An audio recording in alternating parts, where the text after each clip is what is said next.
It's been the year of celebration for Cody Schrader, 8th in the Heisman, finalist for the Doak Walker, first-team All-American. He won the Burlsworth Trophy, and this week was honored at the Missouri Athletic Club. This week, we sat him down at the downtown MAC. Your guy in the NFL, it's Christian McCaffrey? Yeah. Why? Because I think he kind of resembles what I want my game to kind of look like, and the way they use him in that offense is kind of what I hope to be used as, and how I want to start modeling my game. Just the way he's able to be a receiver, be a running back, pass block, and just his story. And I watch his highlights before every single game, and just the way he ran in college and the way he runs in the NFL really just kind of inspires me. The story has become legendary now. You skip practice to go to your graduation, and then you go to the practice field that night in full pads and a helmet to go over the plays. Now, did you really need to put on the pads and the helmet? The only reason I did that because they did it, right? So my teammates did it, so I thought, that's only right if I do it, because they had to go through that work during, earlier on. So I have to go sacrifice and, put in the work just like they did.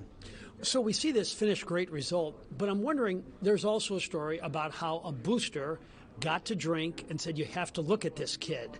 Did you go to the booster and say, hey, can you talk to Drink for me? How did that work? No, so I never even had a conversation with him. He trained at a gym that I train at in St. Louis. And my trainer, Chico Orlando, who's like my big brother, trained him, and they had a relationship, and Chico was just telling him about me, and they would just talk football because, he loved football. And he eventually just, I think, had a dinner with Drink and was just like, hey, there's this kid at Truman State. I want you to kind of look at his film.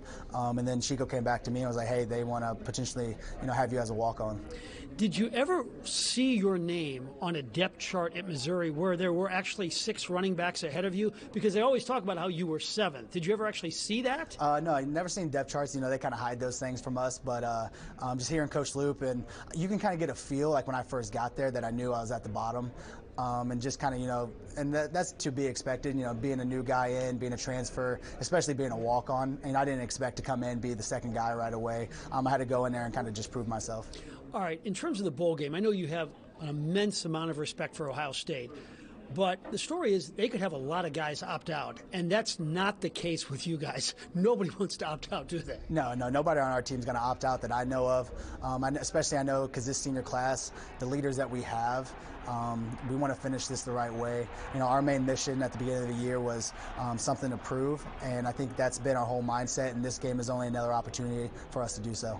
Your dad's played a major role in your success, not so much on the football field, but in life and in showing you guts and courage. Yeah, and not only just him, I think my entire family, my mom and my 2 sisters as well, they've sacrificed so much for me to be where I am. And just to have a family support, to be at every single game, even when I was at Truman in high school, they never missed a game. And just to have that type of backbone to fall on and have that foundation, and something that only, a kid can only wish for. And final thought, how do you reward them? What's going to be your gift to them?